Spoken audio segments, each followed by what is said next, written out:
Don't tell him I said that. All right. Are we live? Oh. Welcome, everybody, to the next edition of Gray Circle Comic Book Club. This is Luck 13.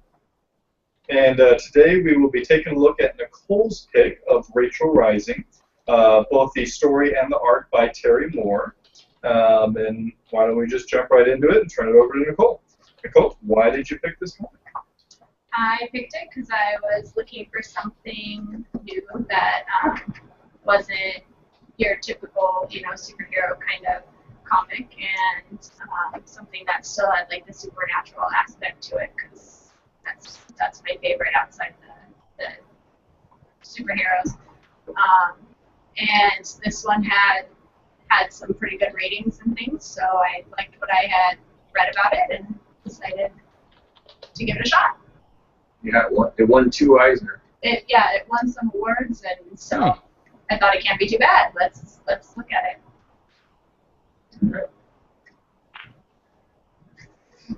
So, after deciding to look at it, what have you thought now that you've gone through it? What do you think? I really like it. I'm pretty sure not everybody holds the same sentiment as me. I liked the story of it, and I liked the characters a lot. I like Jet's kind of a funny, interesting character. And, What about Jet? What about Jet?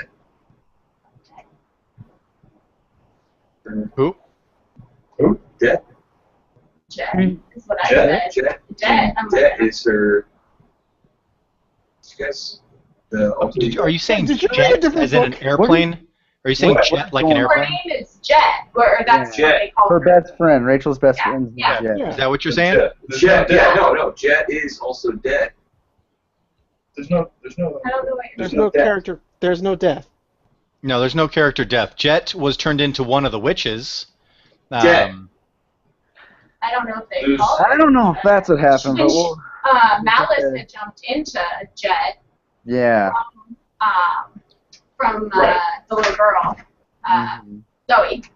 I don't recall her ever being called Jet. I don't know. Yeah. No, she's not deaf. Travis is talking crazy. The evil Jet is dead. The one that kills? No, that's Malice. It's Malice that jumped in. That's- her. That's not Well, death. His and name it's is, it's yeah. Lilith that's killing everybody. Yeah.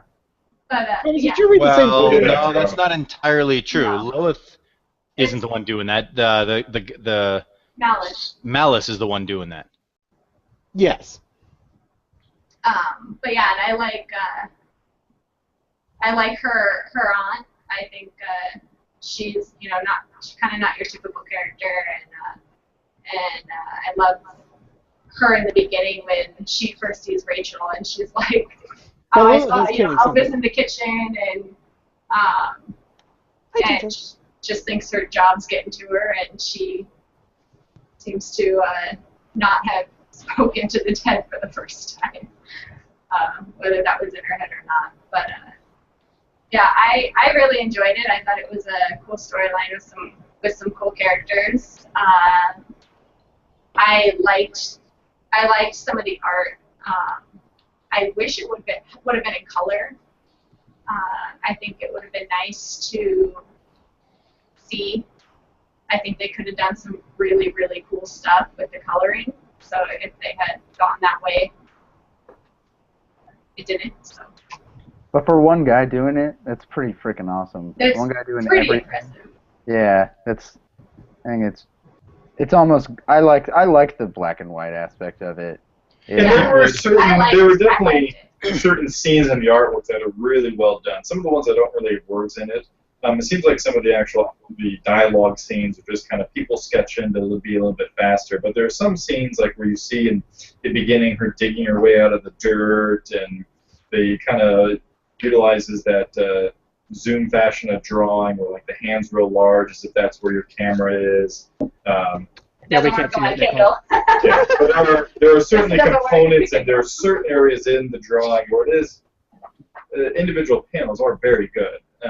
I agree that I too would have loved to have seen it in color, but it's its own style of comic, similar to what Girls was. yeah, for one person doing it, my hat off to Terry Moore.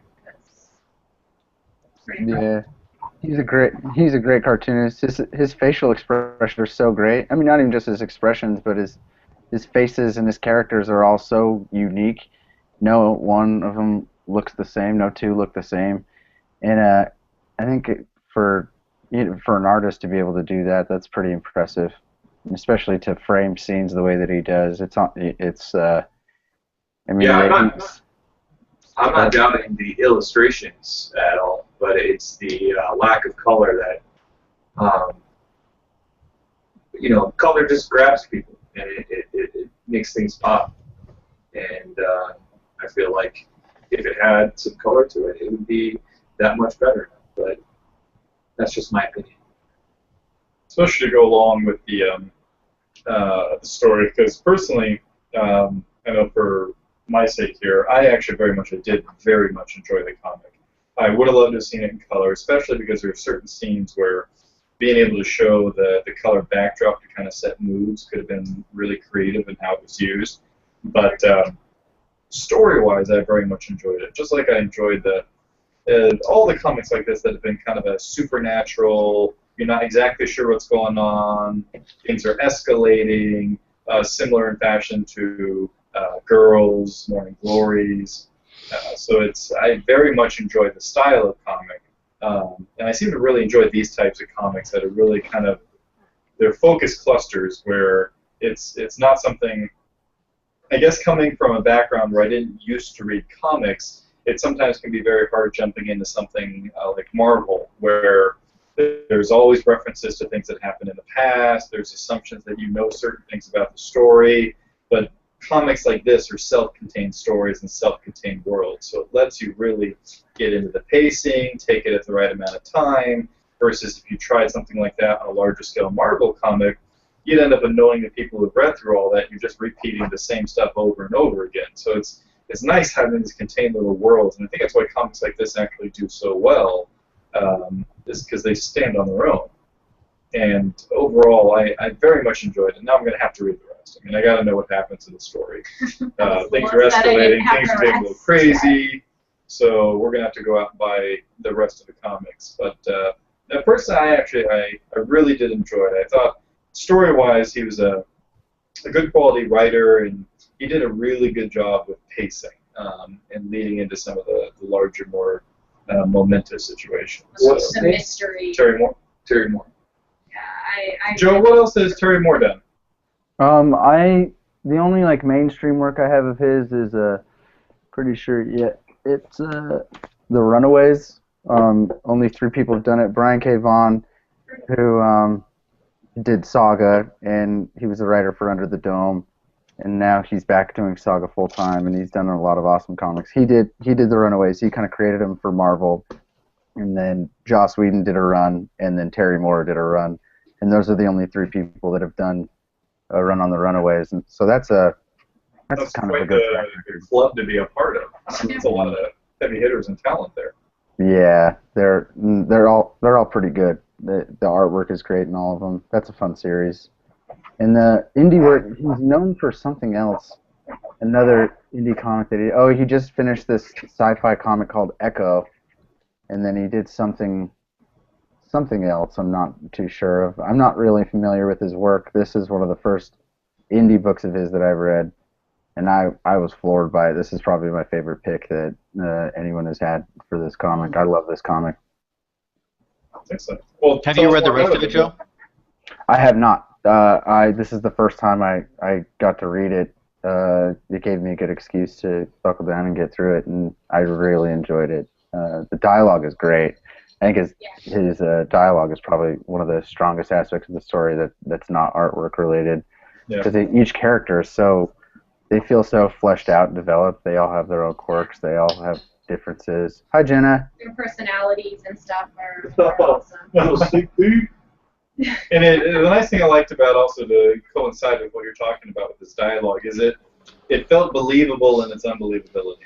Where when you talk about some of this dialogue, it's not a novel, as much as Zach's little token line says it's a book because it doesn't have illustrations. This isn't a novel, so you're limited to the amount of words you have. So you can't play out every situation of, oh my goodness, this lady's eyes look crazy, she has strangle marks, she looks dead. You can't play out all the dialogue necessary to make something really feel real. So oftentimes comics have to rush through things and it feels very unnatural. But in the case of the writing here, it actually played together really well, which is usually one of my pet peeves about comics, is how unnatural sometimes the dialogue feels. But this one actually came together really well. Yeah, I completely agree. Your comment about the pacing was spot on. Everything kind of feeds and it escalates into something a little bit bigger and a little bit bigger, and suddenly you're dealing with the personification of evil trying to bring down humanity through this small town. It's pretty intriguing, and you can see it becoming something else. You can totally see this becoming like a CW show or an HBO show, like either one or the other. It could be both. I mean, and it would probably be pretty decent. But I think it works so well as a comic book. That's why I really like the black and white artwork, because I think it deals with I think it perfectly kind of blends the shades of black and white to match a horror film, like an old horror film that you're watching, like a Night of the Living Dead or something. And so I think that's, and for it being one guy, you know, you would like to see everything in color. But some of the better indie comics like Walking Dead and Rachel Rising and Intake and a few others, they're black and white because there are small groups of people that do it and they love it. And to add someone else in there, you know, it might not be the quality that the original people wanted. I would like to see this in color, and you know, if it runs 100 issues, maybe for the 100th issue he'll do the first issue in color like they did with The Walking Dead. So I mean, yeah, I liked the black and white. I just think it would have been really cool to see some of the details. I think would have really hit home more, you know, if it had been in color. Mm-hmm. Also depends on the color artist. You don't want someone to go in there and like Microsoft Paint it all.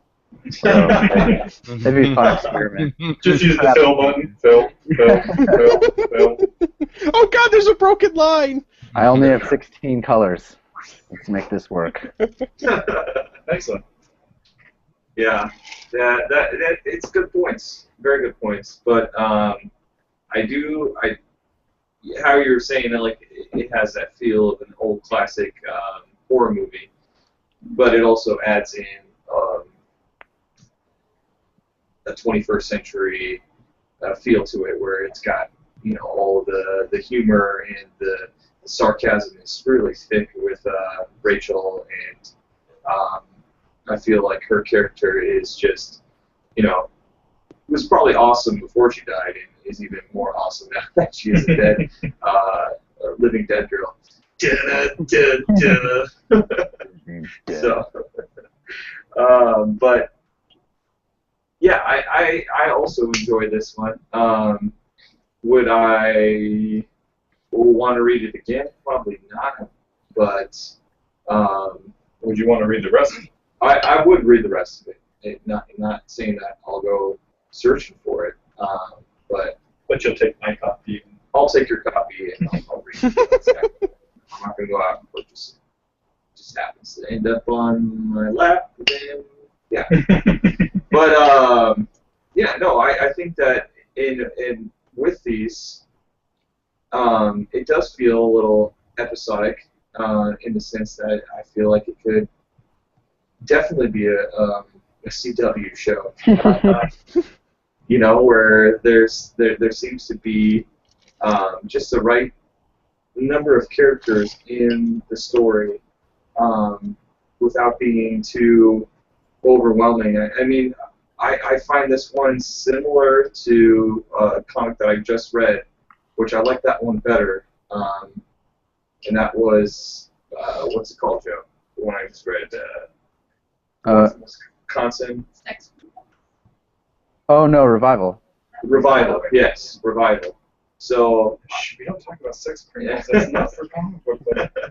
Yeah, Revival. So I personally like Revival better. I think it's a better comic in my opinion. But this one is also really good. Really good. Well, Revival is more of like a police procedural set in like a supernatural area. It's more, I don't think this is very much a horror comic and dealing with mystery and snakes crawling out of women's mouths and eating people. That would Little be girls horrifying. turning into demons. Yeah, little demons, little girls killing themselves. I thought it was a about little to take bit a close. really bad turn when he started talking about how you're going to be carrying my child, and I'm like, she's 14. But I'm very happy that they said, okay, oh, so she was 10. It's even worse. Yeah. That you'll get older, and when you become a grown-up, then I'll effectively rape you. So, I mean, that's bad, but the 10-year-old was even worse. I'm pretty sure I got the impression that he was going to rape her pretty soon. He said that she now had the ability to age, which means as soon as she's old enough, which Because she said We'll leave that where it's she at. said I'm too young. My body couldn't even do that. Like I couldn't even do that. And he was like, "But you're gonna get older." And she, I mean, just to put your mind at ease with that, keep in mind, she's not 10, she's like 57 years old. She was born in 1957. True. Right. And so she's. So that made Interview with a Vampire less awkward when what's her name was only 12 years old, but wanted to have sex with Yeah, guys. exactly. No I matter didn't what. see No, that, that so.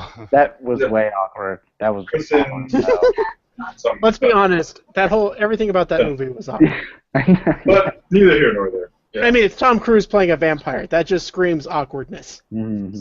So Zach, I think it's time to hear what you have to say. Yeah, and Zach, by the way, it's not just a book. The first 8 pages were strictly illustration.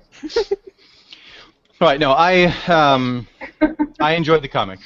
I did, and the more that I listen to what we're talking about here, it does make me want to read at least the next volume to see where some of the dust settles before I'd consider reading anything further. The allusion was made to a WB show. Honestly, it felt very much like an episode of Supernatural to me, but with more of the detail filled in because you have a lot more character interaction. Whereas the episode of Supernatural would be Sam and Dean only touching on certain pieces of what we read in the comic book. Yeah, I just want to point out that who's echoing now? I know it's all you guys. Yeah, there's something. Can't be us. Can't be us. It It's started when you started talking, and now I'm going down. right, but it's coming out of your guys' microphone. I'm gonna mute it right now. Yeah, something weird's going on. I don't know what happened, but something changed. Yeah, it just changed. Yeah, I can hear it echoing as you guys talk, and I was muted. All of us. You weren't muted. Maybe I'm drunk, but I can't really tell. Yeah, you're fine. Joe, you're drunk. I'll put it down. It did stop. It did stop. Nope, it didn't. I hear it. That was the only one normal. There's gotta be matter. Zach, you have to. Let's troubleshoot this. I'm unmuted. Let's do this while we're live. And we're like, how many viewers do you have? Travis, 300 mute million. yourself. Okay, you guys are muted now? All right, I still hear the echo. It's not letting me mute myself. Matt, are you muted? No. Hello? All right, are you muted now, Matt? No, I still hear the echo. Joe, are you muted? Yeah, it stopped. Does someone mute me? Because I can't mute myself. Joe, you. He's telling you you can't do it himself. Okay. No, he can probably hear himself now. There you go. All right, testing. Echo's gone. Echo's gone. It's Joe. The Faves is back. Joe. Zach, Freaking This should be a Three Circle Manor over here with the three of us would like an apology from you. I would like an apology from you because you started off by accusing me and said it was my You have to fault. unmute yourself. Because nobody heard it until And you all then went to me. That's when it I, one individual, apologized to Zach, one individual. Zach, you have 3 people to apologize to. I would like to move on. So finish. What So- else? so- Back to the comic. It is. All right, Supernatural. so yeah, the echo just disappeared. Joe, it might have just been a weird loop because it's gone now. Yeah, it came out of nowhere. Probably my shitty headphones. I just turned my volume down, but Um, uh, it really, to me, it felt like an episode of Supernatural, which isn't bad at all. I like Supernatural a lot. But it felt a lot like that. It almost felt a little filled in content, but it's not. I mean, it is still an original story. I do also like what you guys were saying about it being its own standalone, and the same way that Girls was, Morning Glories, it's its own standalone little pocket universe, just for the story. I do like that, and I do want to see where they go with the next volume. Before considering reading it all the way through to the end. I'm not a the illustration. One of the things that really bothered me too in the illustration, not just that it was black and white and what was drawn, but they made mention several times of her eyes, and they didn't use any descriptive words. They just said, "Wow, your eyes." I couldn't tell, were her eyes bloodshot, or were they, because they made some allusions to maybe them being bloodshot, or were they like this crazy silvery eye, which is the way the black and white makes them look. There was one particular scene where they explained that it was the asphyxia. The asphyxiation will cause all the blood vessels to burst. so they Right, were that was red. the one That's what I mention, thought and then of there was it. something else about that. So was that what it was? It's just that they were. Yeah, because They her were aunt red. was describing everything that was wrong with her body, and she talked about the capillaries under her eye bursting from the asphyxia. Oh, I didn't remember hearing them say that. But okay, Yeah. so that's. Either way, Yeah, I that was really a would little have liked to ways in. have seen, because of how many times they mentioned her eyes, I really would have liked to have seen, even if it was black and white, a very strong illustration of that, an up-close illustration of her eyes. But the color would have really helped me out a lot. I could see, though, if you read comics regularly, this kind of black and white pocket world, it'd be a nice, refreshing break from everything else that you've been doing with comic books. But it wasn't entirely my cup of tea with the way the illustration was done. It was difficult sometimes to see facial expressions and understand. I had no idea that Aunt Johnny was a woman until at least a third of the way through the comic, and then they finally said Aunt Johnny, and I thought, okay, well maybe it's just a real effeminate Johnny uncle, and then they finally, the way they kind of zoomed in, you could see it's more of actually it was a butch aunt. Yeah, you can see she had breasts. And A little bit bigger. They were not clearly illustrated. I would notice if there were clearly illustrated breasts, for sure. and they did. If you look at the issue 3's cover art, Zach, the focus is completely on Rachel's eyes. It's actually odd how they did it. It's the way they did is they actually made her irises red, which is not what would happen in the case of asphyxiation. It would actually be the whites that would be red. But Yeah, that's and how they you showed it. bring up a It's really just good the point. style of the covers. Yeah. If the and that's an excellent point. It was one of the things I wanted to mention. With the way that we had it organized, you didn't see the covers until the end, and so I loved the illustrated covers that for each of these comics, but I didn't read them in that form as the individual comics, so I didn't see the covers until the very end. I would have loved that coloring inserted into the comic, but as you said, it's one individual doing this, and for one individual doing it, it's amazing. I mean, it's very, very good for that. It's a good story. I'd like to read the next section. I don't know what format you were reading them on. It's strange. The digital format I purchased has you all purchased? of the things at the end. I dig it. Usually, when I purchase them, they'll have like the thumbnail of all the issues on the front there. It's just weird. No, and it's also I'm using a different version of Comic Rack for the PC instead of my Android-based version, and on the Android version it displays and navigates much differently. Maybe that was part of it too. Could be it. Could be. But otherwise, I am interested. The story was intriguing enough to have me want to pick up the next volume of issues and see where they go with the story. If it's just a extension of a Supernatural episode, maybe I won't finish the whole story. But I'm intrigued enough to continue on with what we've got. It is out, by the way. It goes I know. I don't have it. They have all the way up to issue 28. But it's not finished yet? No. I don't know that. Joe? Joe? Yeah. I don't think so. Adam's enjoyment just went down immensely though when he heard it's not finished yet. So did mine. On his face, like his heart broke. The funny thing is, the camera knew that question was going to go to you.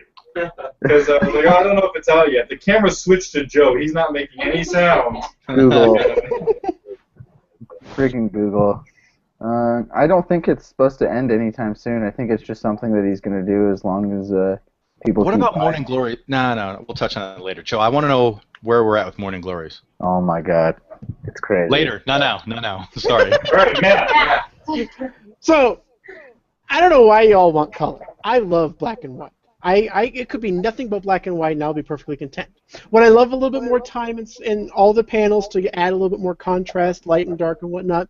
Absolutely. But considering it's only one dude doing it, you can only ask for so much. But some of those panels, like Adam mentioned, the first ones and whatnot, were amazing with their contrast between the light and the darkness, the light and the shadow. It's like a black and white movie. It's why Citizen Kane is one of the best movies ever made, because of that light and shadow. Sorry, You're saying, okay, now I agree with the contrast, Matt, and especially with the first panels. Comment, but Especially with the first panels, Matt, but I really didn't get a lot of the... No, and I agree with you Shadow. that later on, especially when we start talking about like the dialogue boxes and whatnot, we start losing it. And it's more about contrast in this book than it is about light and shadow, whereas in black and white movies it's more about the actual light and the shadow and whatnot. It's more about contrast in this one. But I love it. I love black and white stuff. Some of my favorite stuff. And the story is amazing. You read it, you get started, and you just want to keep going. That, to me, anytime that a story does that to me, I'm there. That's a good story in my book. Yeah, So that's I what was I got. sad when I did Agreed. next issues. Okay. I want to ask a question. Who is your guy, other than Rachel, who is your guys' favorite supporting Jet. character? Jet. Lilith, Lilith. Jet. an interesting character. The guy Uh, that throws his wife off a solar panel. What did she say? That guy had things figured out. Yeah, I just installed solar panels. It's like foreshadowing. I mean, I did really like Jet, Putting it but on there. I think Uncle Johnny was very well done. And Johnny. See? I completely What am I saying? She might be my Jack- favorite. My favorite is Aunt Johnny was really well done, so I'm Yeah. probably going to have to go with her. Yeah. Her and Jet are both really awesome. And Johnny, that whole intro scene to her With character With was her just thinking it's a hallucination Yeah. the whole time, and going about her business Yeah, that as was usual. And there's a point when you're reading that part where even you're like, wait, is she not real? Is she really a hallucination? Is this the fucking Sixth Sense? What is going on? Yeah, and then you're like, well, does she like really see ghosts, or like is this I not didn't the get first that time at all. it's happened, or is it she hallucinates? I mean, Although, another question, who do you think the four witches are? Yeah, we that's, know that's we have interesting. Rachel and we have Rachel, Lilith. and then And Jet. Yeah. We know that And Jet then- is the one that was cut in That's half. not a witch. Just But I not don't a know witch. that Jet is, because you had three girls who were killed and potentially... You talking about the Manson? Jet The was chick with the snake in her mouth. absolutely a witch. No, The chick with the Jet is snake in the mouth. Jet's Malus. Jet was possessed by the. No. But she came Jet back to came life. back to life because they mentioned that witch specifically that was almost torn in half by wolves, and that's why they No, brought Jet her- back. He was almost cut in It's half. different. But No, that wasn't a witch, that was a guy. That was a guy who defended That the was witch Malus. and was torn in half after... he Malus defended didn't the witch. go Guys, in. Jet And did that's the die little boy and that come they back found. before Malice came They back. found Correct. half a body. There's a chunk of time before Malice takes over Jet's body after Jet had come back to life, because she Right. died in the car accident and then came back to life, Right. and then later Malice took No, over. see, Because you also No, had see- Snake Lady, see, who died in Malus time. took over her body in that car accident. That's No. why she. No, came back to the life. little girl She had was to already dead. kill herself first before Malice left her body. That scene with the little girl stabbing herself and whatnot is well after the accident. And Jet comes back to That life. is true, because Oh, they even... right. Yes, he is, Yeah. because they even show the panel where you see the smoke come out of the little Yeah. girl and go in the jet. Mhm. But that happens also in in the preacher in the end too. But does that mean then? Does that mean then that Zoe is not a witch? I think so. Yeah. No, And Zoe was not a just some girl who got possessed by malice? Yeah, Zoe's not a witch. The only witches we know of, we know, actually, I'm sorry, we know of all the witches so far. The one that got the snake in her throat, Jet is one, Rachel, obviously. Rachel is the other, and then the one that But Jet's didn't get dead killed now. is the one that's walking around now. So that's all four of the witches. And that's what I was thinking, but then it really seemed like Zoe should have been a witch, especially her also being 500 years old. No, she was born in 1946, and she got infected by Oh, you're right. 1957. All right, it all makes sense. 57, sorry, 1957. So asked and answered, all right? Joe has this like blank look on his face, like, Because I'm looking, I have it on my iPad right here, and I'm looking. I'm thinking that. because I'm Joe thinking Deborah that came back she's to not life a witch, before man. malice She did. and was infected later. They even had a whole scene that showed it. I don't believe Jet is the witch as I don't well. know if she's a witch. but I No, don't know why yeah, she because came back if she when wasn't. you're right, because she comes back to life and the little girl goes and runs off. But I honestly think that he like kind of put his footprint on Jet at that point, because then when Zoe kills herself, it shows Lilith trying to save her, and she runs off into the snow and drives to the hospital. And at that point, it cuts back over to Jet getting the neck brace on, and she's like, "Whoa, something happened. I just got this big burst of energy, and I feel That's stronger." true. I guess we'll just That's have to true. read the next issues and find out. That's a good I point, think Joe, it's because I like- was wondering why she got that big burst of energy. I'm like, well, just stitching yourself up, or the doctor stitching you up, I wouldn't think would have just magically What a made gnarly her wound too. connect. Oh, yeah. That's So, it. yeah. So I think that he had already kind of like staked his claim in the next person that he was going to possess, and he normally like, because she was supposed to die, she killed herself, and so he's released into his next vessel, and then he goes back and sees her in the hospital, and he's surprised that she's alive. He's like, no one has ever survived being possessed by me, but you have. Uh-oh. We touched a nerve. Chef, I'm done. Matt and Joe, who are your favorite secondary characters? I already said it, Lilith. Lilith, okay. Joe? Joe's not I actually over mean, there. Jet and Johnny both seem like the obvious answers, but I really like Zoe. She just seems so tortured. And I did really like Zoe, especially when Zoe got dialogue later. I really enjoyed it. And she Yeah, kind of gets that her first voice scene. too afterwards, when she's in the hospital, and she's like, no, she's talking to Malice, or to, Mhm. and yeah, That first scene where she kills her sister is just so fun. Oh. She's like using the broom to close the lid of the trunk, or the lid of the trunk. I think she wants to drive the car too. I think she was using the broom to push the pedals because she was sitting on her knees. Yeah, it's so funny. It's just so. I just think it's so well done. She's such a good character, despite being. And they really, just going back to even thinking more on the story, some of the writing in there, when they got into the whole scene where Lilith starts describing her own personal vengeance on the town when she told them that witches don't burn, and just the way they played, the way she did that description of the scene, and imagining how that village must have then felt, realizing that they murdered all these innocent people, and the natural things that you want to do in a situation like that is go out and rage and take revenge on somebody, but you already did that, so you have nothing left. And that was all just very good dialogue, very well written.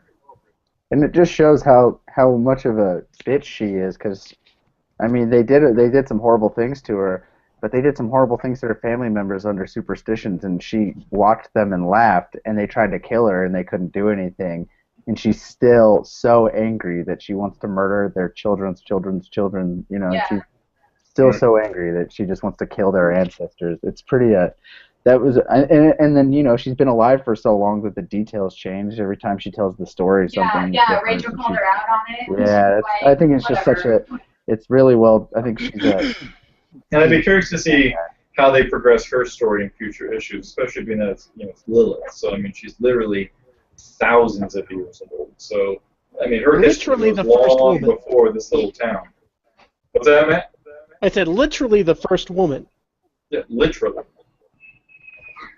In some aspects, it did kind of remind me of True Blood. Well, Because her name not, is Lilith and she's the not only because her name is Lily, but also because of the age and the backgrounds that they put on the people. It seems like that, going back as far as they do with some of these and the ancient witches and all that kind of shit. It feels like they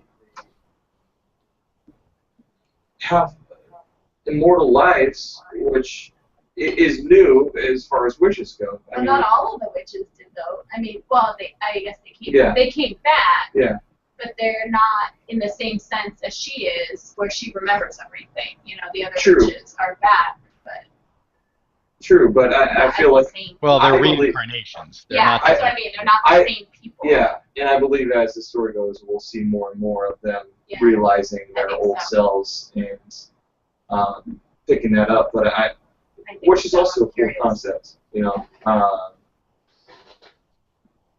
But anyways, that's what I think. Yeah, I'm curious to see where it goes, and like you said, I think they're gonna maybe start remembering bits and pieces or something, and dive more into the history. And I think it could get really, really interesting. And I will definitely get the rest of the issues. And next round pick for me will be the next round of these. What is your problem? I mean, it was certainly certainly an interesting comic. So in the token of speeding things up a little bit faster than what we've done before, we're just going to turn the closing comments back over to Nicole, as it was her pick, and finish up from there. Well, I think I pretty much said it. I loved it. I think he did a great job, both illustrating and storytelling.